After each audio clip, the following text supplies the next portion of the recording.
Everyone, आज हम शुरू कर रहे हैं ह्यूमन आई। ये आपको डायग्राम इसका दिखाई दे रहा है। ह्यूमन आई की जो शेप होती है वो होती है स्फेरिकल, और इसका जो डायमीटर होता है वो होता है 2.3 सेंटीमीटर।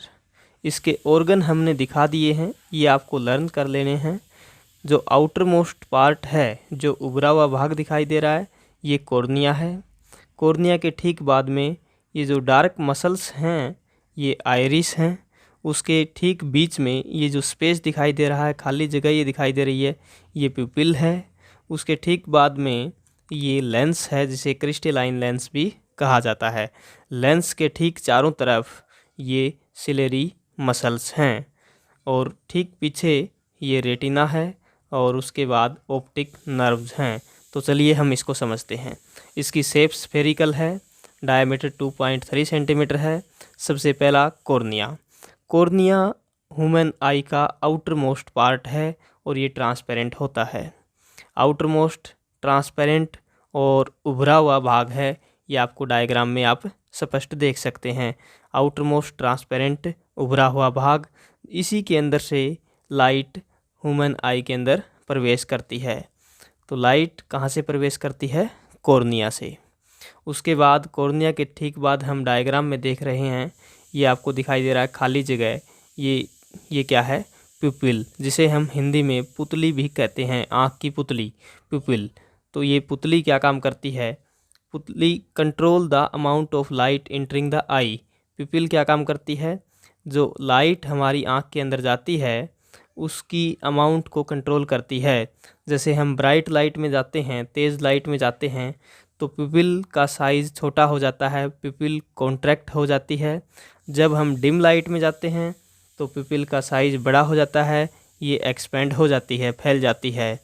और ये हमारी आँख में जो लाइट प्रवेश करती है, प्रकाश प्रवेश करता है, उसकी मात्रा को नियंत्रित करने का काम करती है पुतली, प्यूपिल।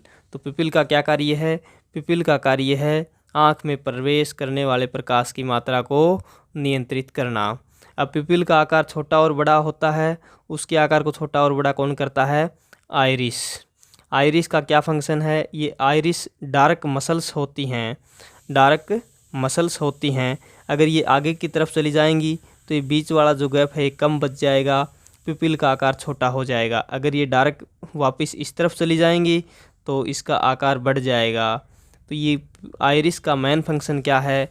आइरिस एक डार्क मसल्स होती हैं, और ये control the size of the प्यूपिल, प्यूपिल के साइज़ को कंट्रोल करती हैं।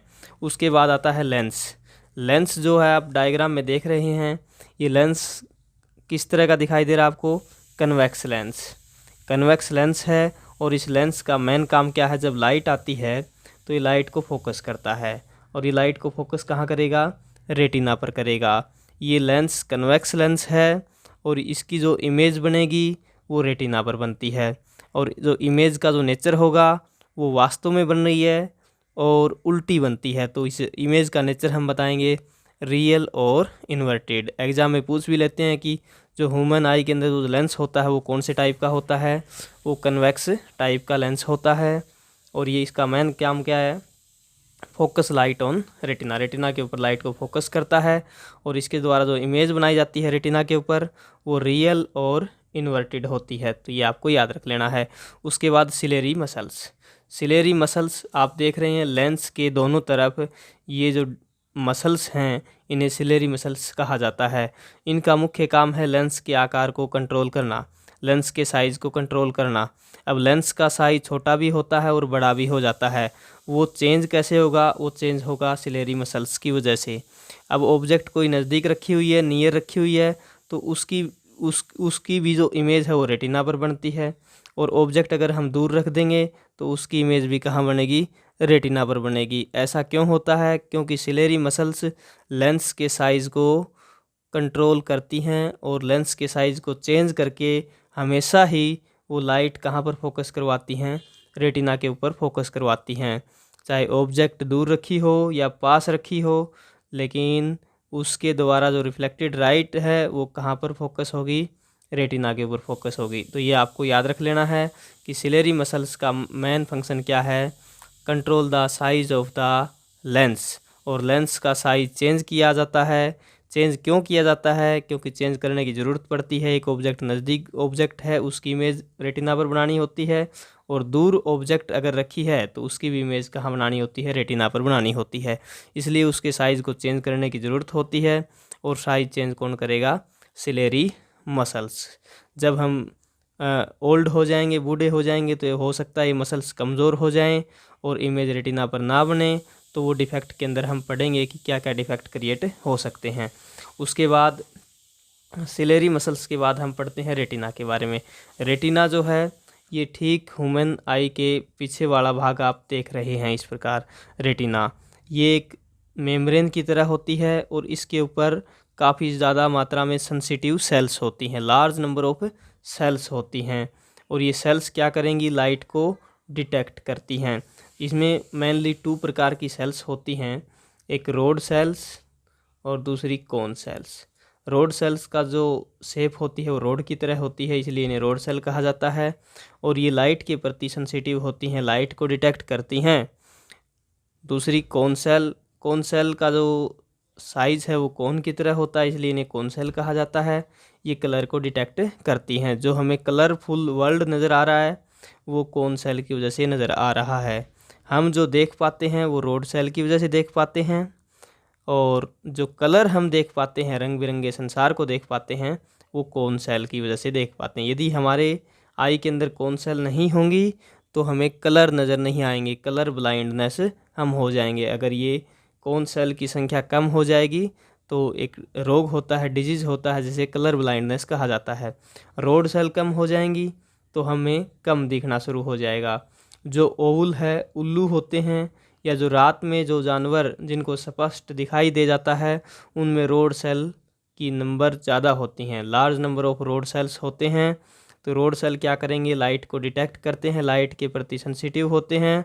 अगर ये रोड सेल ज़्यादा हो गए तो ये डिम लाइट में भी अपना काम करेंगे और इमेज बनाएंगे।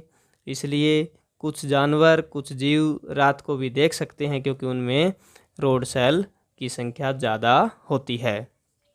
उसके बाद जो ये रेटिना के ऊपर जो सेल्स होती हैं, इनका मुख्य काम होता है जो इमेज बनती है उस लाइट सिग्नल को इलेक्ट्रिकल सिग्नल में कन्वर्ट कर देना, इलेक्ट्रिकल इम्पल्स में कन्वर्ट कर देना।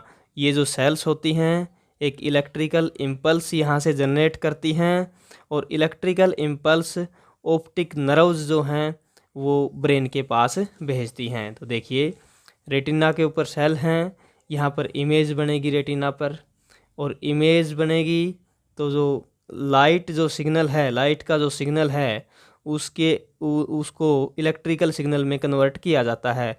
और यहाँ पर जो रेटिना के अंदर सेल होती हैं वो ये काम करने का काम करती हैं। अब इलेक्ट्रिकल जो सिग्नल जनरेट होगा वो ऑप्टिक नर्व से होता हुआ ब्रेन में चला जाएगा। ब्रेन इस चीज़ को इंटरप्रेट करेगा और हमें बताएगा कि किस प्रकार की इमेज रेटिना के ऊपर बनी हुई है। तो ये ऑल ओवर ह्यूमन आइज़ के बारे में था, इसे आप अच्छी प्रकार से रीड कर लेना है। और इसके अंदर जो फ्लूइड भरा होता है ह्यूमन आई के अंदर, वो हमें न्यूट्रिशन प्रोवाइड करता है, विट्रस ह्यूमर और एक्वेस ह्यूमर। यहाँ पर फ्लूइड भरा होता है विट्रस ह्यूमर और एक्वेस ह्यूमर, ये ह्यूमन आई को न्यूट्रिशन और स्ट्रक्चर प्रोवाइड करता है। तो ह्यूमन आई का डायग्राम और इसकी जो फंक्शन है डिफरेंट ऑर्गन के, वो आपको कॉपी के अंदर नोट कर लेने हैं, और इस प्रकार आप इनको समझकर याद कर सकते हैं।